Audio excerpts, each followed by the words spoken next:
if you've been recently diagnosed with stage 4 cancer, let us know what questions you have for Meghan Reilly, who after 4 years looks like she has zero evidence of disease, no evidence of disease, gone through chemo, gone through immunotherapy, and it looks like things are pretty good. So if you have that nightmare of a day where you've been given a horrific diagnosis and you just Googled us and found us, what questions would you have for somebody like my sister? Yeah. Let us know. Let me know. Any questions at all. We're not shy.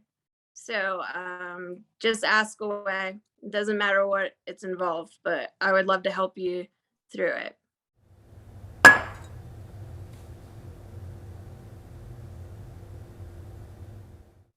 Well, I don't know if you noticed, Meghan, but I have a special guest today. Who is that? My walker. Your walker? My walker. Johnny. My father. My rock. The person that has kept me out of trouble by paying the right people all my life. Wow. The guy that pays the bail bondsman. The guy that pays the district attorney. The guy that knows the lawyers. This guy. It's Hugh Reilly, special guest on our program. It's Hugh Reilly. Wow. In the flesh. All right. Unbelievable. So let's get into it, Dad.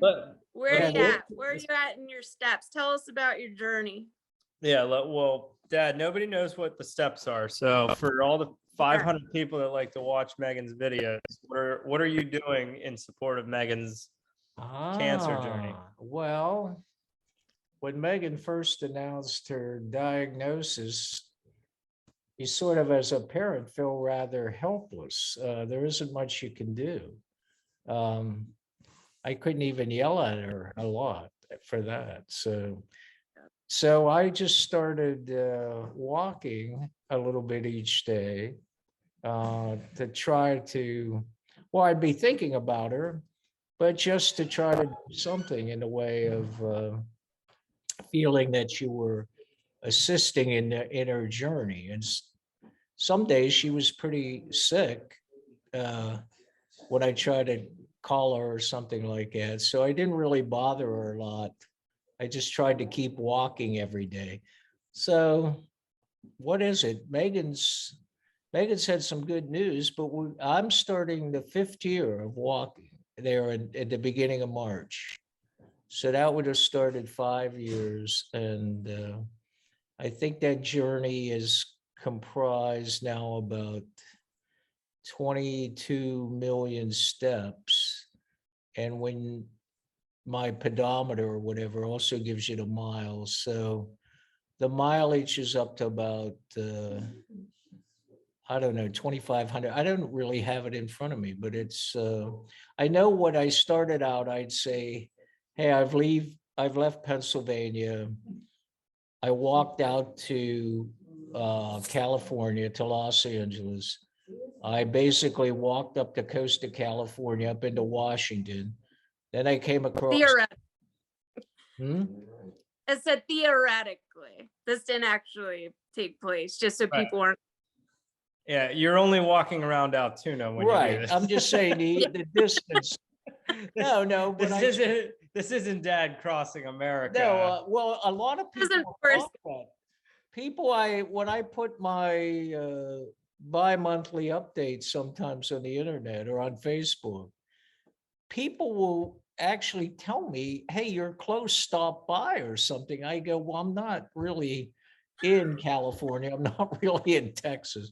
I'm just that's just the distance I would have walked had I started out like on a Forrest Gump or something. Well, Dad does this thing where he'll tell a story completely without like giving that little detail until the end. He likes to pocket that detail until the very end. They call that burying. I haven't left the neighborhood. That's called burying the lead. I left my house. I walked 22 million steps. Right. And 5 years later, I had crossed. Well, basically I had, if I had left, entire if I had left the house and hadn't had to feed the dog or something, I would have walked that distance. If is the if I was walking somewhere other than Altoona to Juniata every day. Well, I've walked. well, he had. I mean, No, all no, my yeah, no. all You my should friends see. that live in Altoona say they see you walking everywhere. They're like, I saw your dad here and there, and I'm like, he's just the old blind man just walking around. He's blind. That's true. So how many miles has this translated to? I'm trying to think. I think it's about 2,500 or something. What it is across equal distance. It's got to be more than that because Pennsylvania to California is almost 25. I thought it was like 3,000. Yeah. Oh, all right. So then that would be 3,000. So maybe it's 12,000 miles or something. I've walked across to California, up the coast, back across the country, down to Key West, and back up through Florida. And I'd be approximately in Georgia, headed back to Pennsylvania. Yeah, I think you're close to 12,000 miles. Okay, that would make more sense. That would. Dad, you walk every single day. You get 10,000 steps easily every single day. And you started doing this. And you started doing this after Meghan's diagnosis, right? Multiply out 4 years times about 6 miles a day. That's what I've been averaging. 355 times 4 times 6. Here, I'll do it on my, what this is called, for you people that might be watching the first time, this is called an iPhone. And you actually use it as a calculator if you want.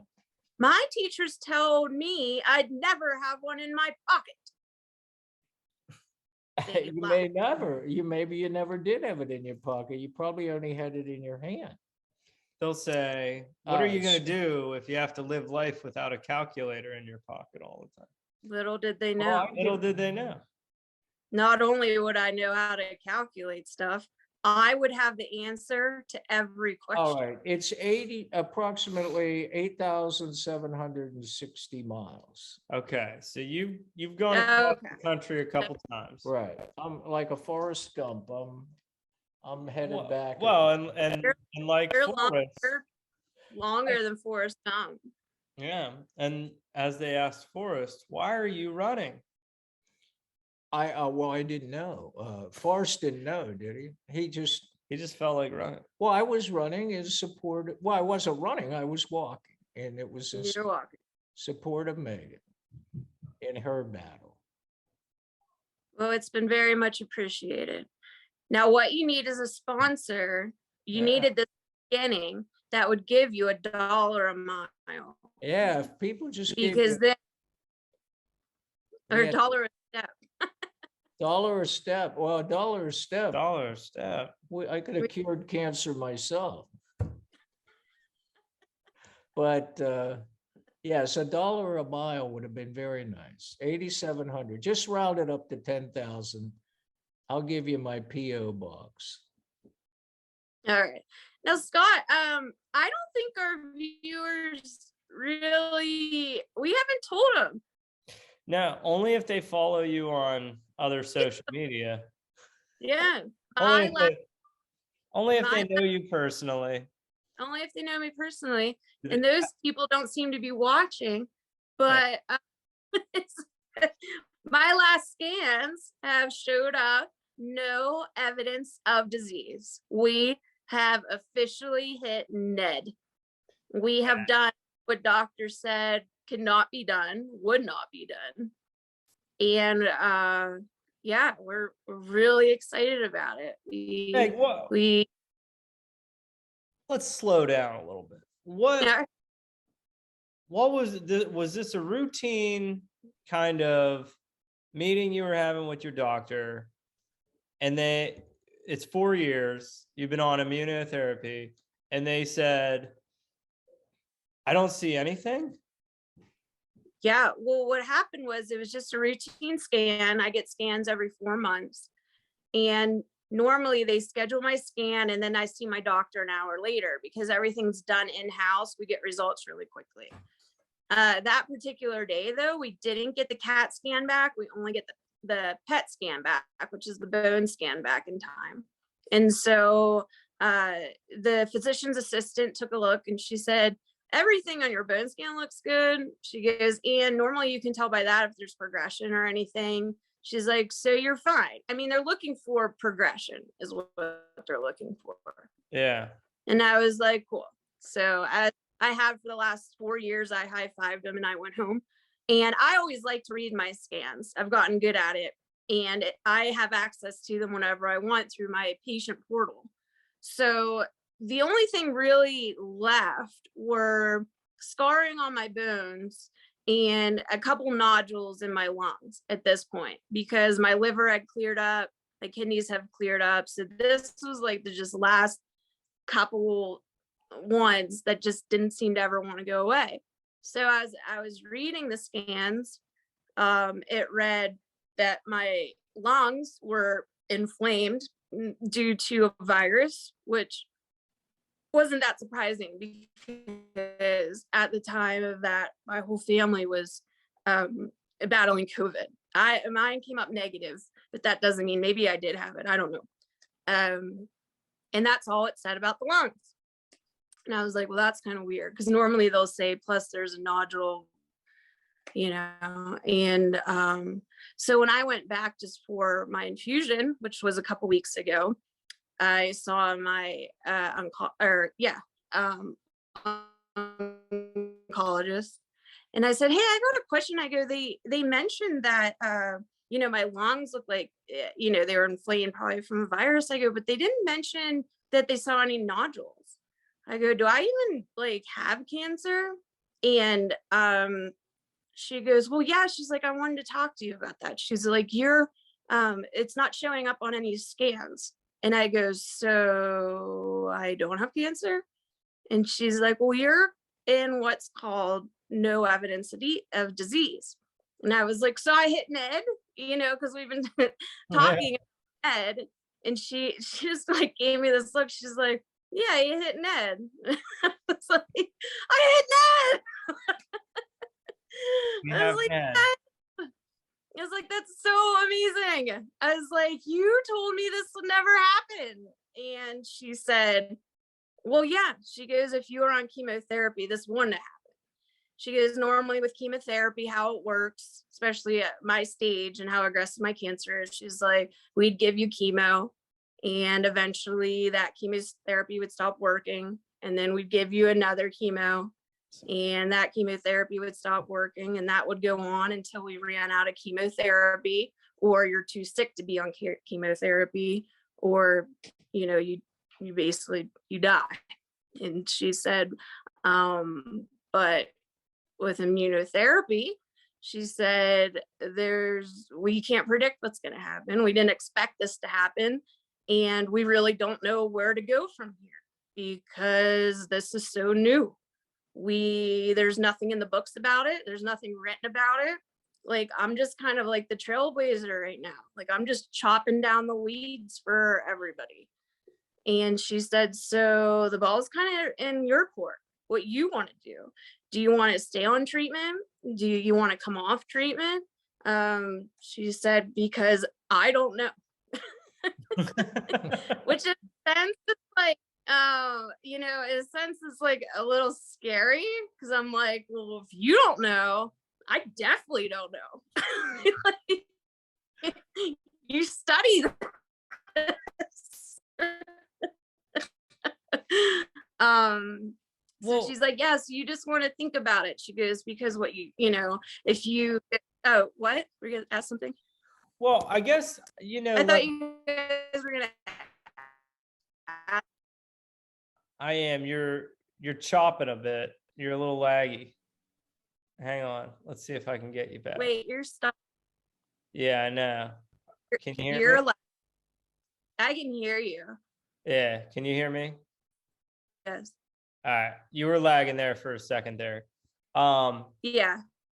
Could you hear everything We did until you asked us a question. We heard everything until then. Okay, good. I guess, you know, one of my thoughts is like, you know, does your doctor immediately like think like, oh, I have to, oh, what happened? You went Oh crap. you went sideways. All right. Oh, Good. we look like a bunch of amateurs here. I know. You know, okay.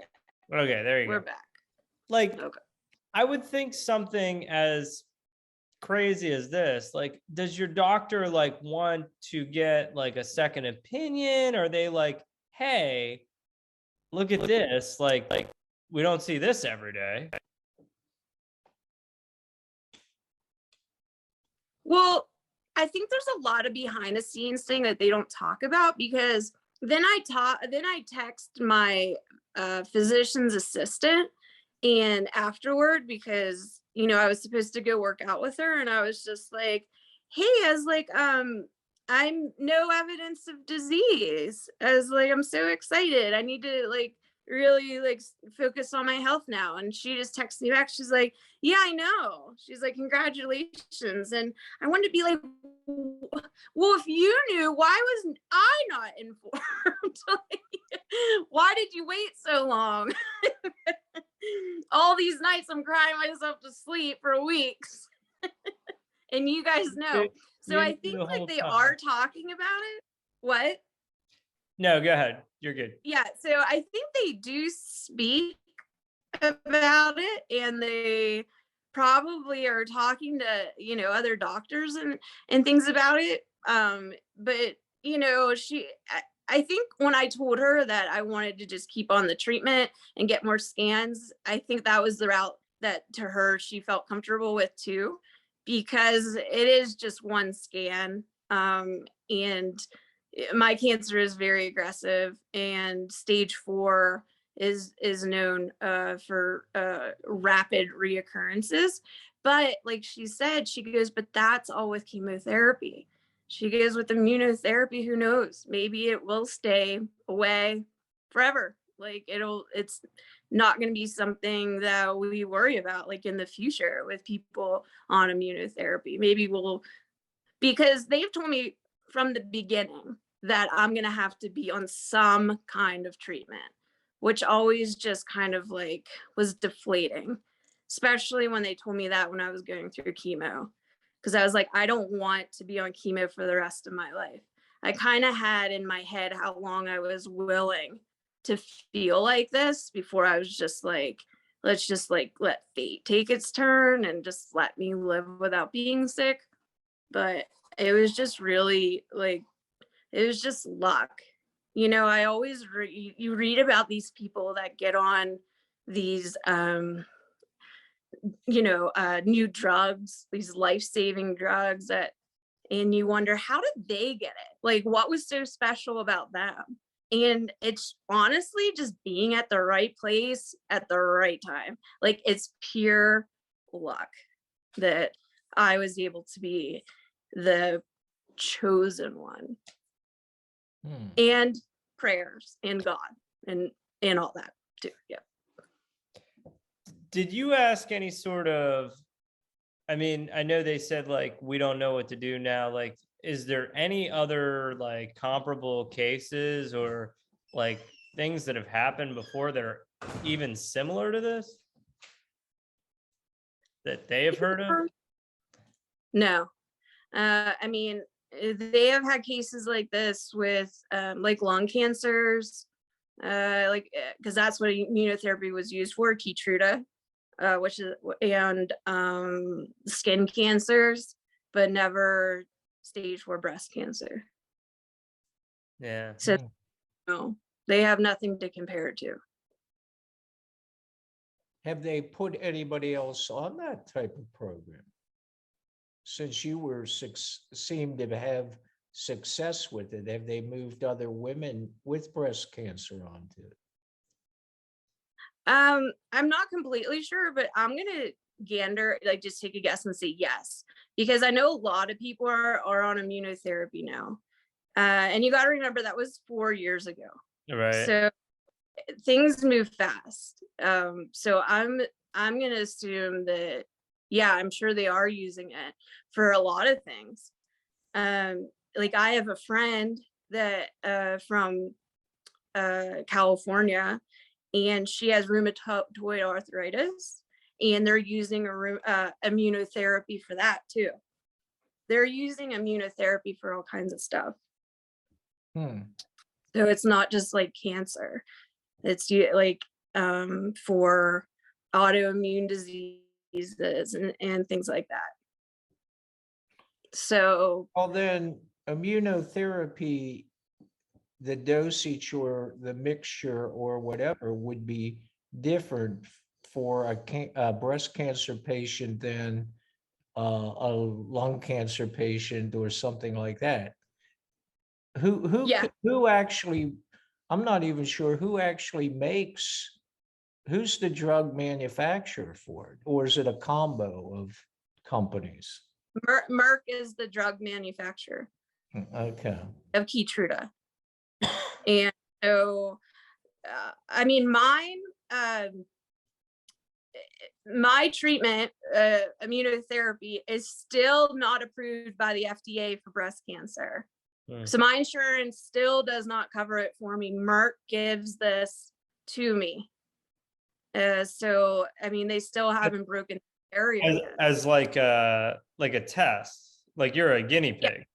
Exactly. I mean, they're hoping, well, they were hoping that this would be the exact result. And they're going to take this and go to the board and say, look, this worked. This is working. So Merck must be pretty excited. Like they must want to talk to you.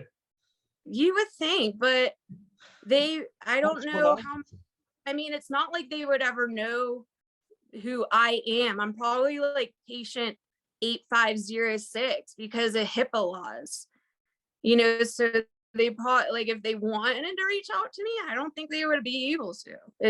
I would almost have to be like, go to them and be like, hey mofos, remember me?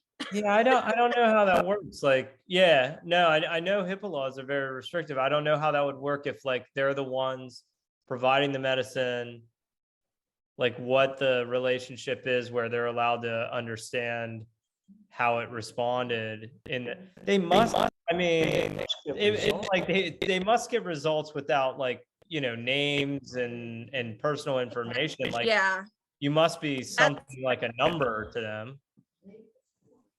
yeah, Success exactly. number. That's how I picture it. Just some kind of patient B, but yeah, they're probably doing backflips getting this news. It's money in their pocket. The more they could pump out to people. And the nice thing, and like I said, it's luck, because immunotherapy is not for everybody. Unfortunately, my neighbor in South Carolina, she was diagnosed. Well, actually, they don't know the site of their cancer. They don't know the type of cancer that she had, but they think it started in the stomach and it spread to her brain and things. And they tried immunotherapy on her, and she had a terrible reaction to it, and she could not tolerate immunity. So it's definitely different for everybody, and it's not like this miracle drug for everybody. It is for me, but that's not the case for everybody, Right. unfortunately. So I'm just extremely lucky in every way possible. Like, we couldn't have played this any better, Hell yeah. except not getting cancer to begin with. That could have been cool. Right. That would have been a nice play. But yeah, so we're just enjoying life. I feel like I can just like breathe for a second and just not let my guard down completely. I don't think that'll ever happen, but a little bit. Well, wasn't that your decision? You've elected to continue then treatment, right? Yeah. Yep. Yeah. Yeah, I think that's the smartest. I mean, if they're picking up the tab. They are and they're not. I mean, they pay for the medicine, but it's still, as soon as I walk in that building, it costs me money. Right. Yeah. We probably pay about 12,000 a year in medical bills when it comes down to it. Right. So I was like, well, that's 1,000 a month. I could have like a Ferrari or something. Just Lease a Ferrari. That's one way to look at it. a pink one that just says Slayer. Don't think you're selling Mary Kay if you get a pink one. No, like a bright pink. Like that'd be cool. Did you tell the kids yet? No, no. What? The kids Yeah. don't know? Huh? The kids don't know? No, we haven't told them. And you're going to Vegas and you're gonna tell them? Yeah, we're gonna tell them. Yeah.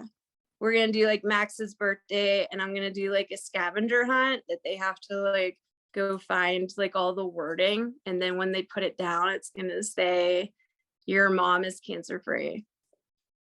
They'll probably be like, where's the gift? This is stupid. Maybe you should just say Ned's part of the family.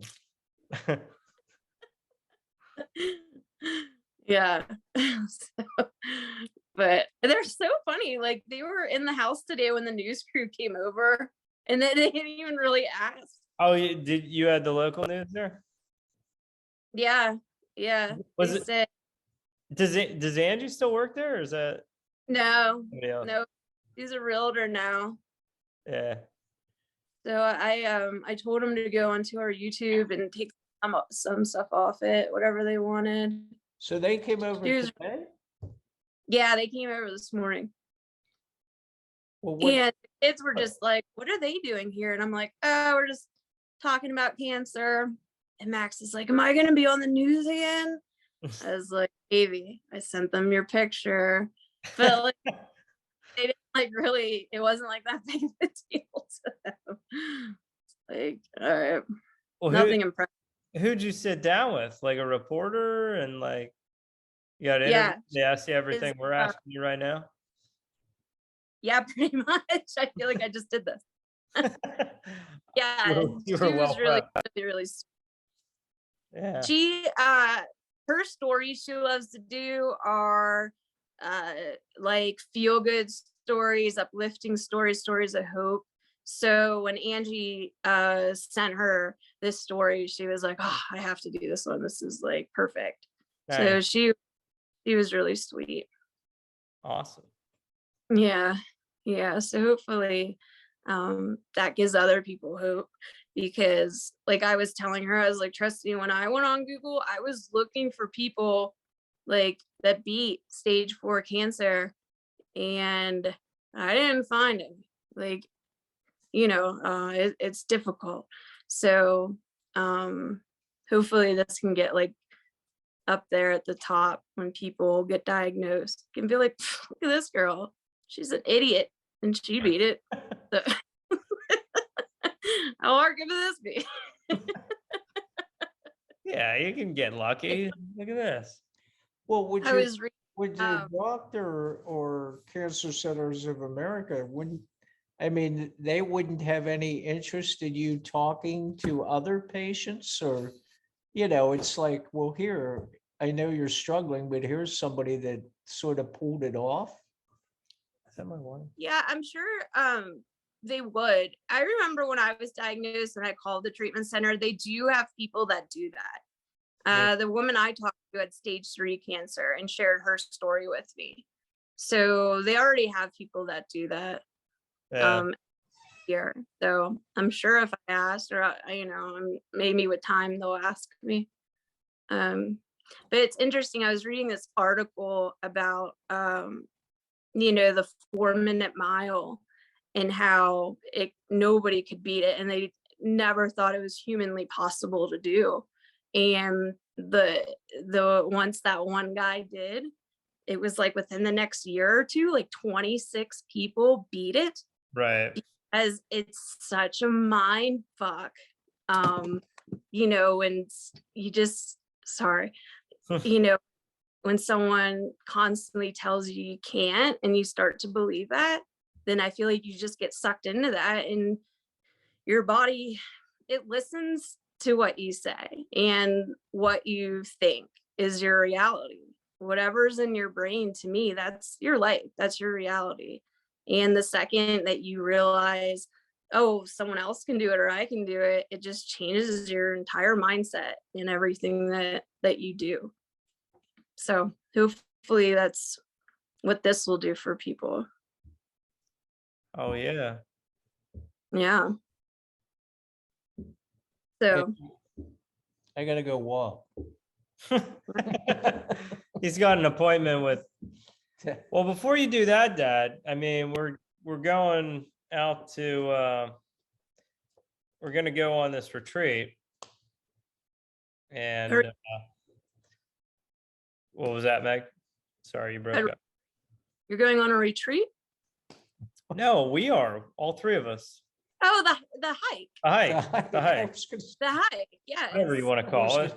We smoking peace pipes. Yeah, on the well, retreat. doing peyote, whatever. Oh, we're doing peyote. I'm gonna puke and see stuff. I'm so excited. I'm like, gonna I just- see a whole bunch of stuff. I want to see God herself. I see stories of the people post on that website every day. First, I'm sure it's going to be a challenge, but when I started seeing kids have done it, and Yeah. it's not. I don't think it's going to be a killer. A frail guy like yourself could probably manage it. I I think. think I can do it. Well, If not, you just stay on the trail until the 4 days are over. We'll get you on the way back. till the I'll carry you on my back, till Dad. the Indians find me and take me back to the Well, lodge. yeah. Man found on trail. Had his hands on his butt. Had a bag of potato chips laying beside him and his hands on his butt. He was down to his last chip, the poor devil. He seems to be an incredible walker, but the Yeah. heat. Well, I guess the key there is, is it a go or no go? I guess we're not gonna know. We gotta wait, I guess. Until June. That's why I'm training now, because June to September 1st isn't enough time to train for a 10-mile hike in the heat. I'm not going to be hard. So what would the temp be there? Maybe 100 during the day? Yeah, in the sun, probably. Well, I mean, September, yeah, it's going to be hot. But no humidity. Oh, it's No, September, around Dry September. heat. Dry heat, yeah. Yeah, it's so different. Well, that dries. You Hot better water. get water. One of the camel things, and you'll be fine. It's not like we're in a hurry. You start real early in the morning, you know. It sounds tough, but then you read about those people that do the the ultra marathons, and you kind of gotta rein yourself in a little bit. Yeah. Yeah. All right, on this little When you hike. talk about that 4-minute mile and like that barrier of it's all mental. It is. It and absolutely. this could be a cakewalk. Yeah. So I am gonna write a book. Good. I have 3 titles picked out. Okay. Okay. Yeah. One is this is easy. Confessions of a Cancer Slayer. Okay. Second one is if laughter is truly the best medicine, you should be cured by chapter 3. And the third one is, oh, it was my favorite one too. Wait a second. Oh, there's nothing funny about cancer except for what you're about to read. I kind of like the third one. I like the third one. Yeah, I'd go with that. Okay, that's gonna be it. So, Right. Yeah. Give out a check mark beside that one. all right. If anybody has any comments on that, if you made it this far in the video, let Yeah. us know. Give us some feedback. Give us some, Oh, we did it again. Now we're at minute 40 and nobody's watching. do an intro in the beginning real quick. Do you want to do something? All right. So yeah, we can edit this together. Yeah. So yeah. And don't forget to like and subscribe and share. Yeah, I know. Got a whole bunch of videos back in the old catalog and more to come. So Yeah. stay tuned. I love, well, okay. You'll edit that in, but well, I would love to keep talking about this conversation. But nobody is still watching us. So Well, I thought you were done with that. no, it's not done until you wrap it up. Meg, we love you. This is the most fantastic news ever. We heard it about a week ago. Your viewers are hearing it now. Mm-hmm. Little delayed reaction. We're working on getting your doctor involved, right? We're gonna try to get somebody who can weigh in on this and the significance of it. But he told me straight up, he's like, I'm gonna ignore you for a little bit, but I'll eventually do it. It's like, I'm gonna make you work for it. Yeah. So, but he'd be great because he's really funny. So he's my favorite. Excellent. All right, kiddos. Lots to celebrate, Megs. Love you. I know. I love you too. All right, see Bye. you. Keep on trucking, Dad. I am. Signing off. See you, Megs. Sorry.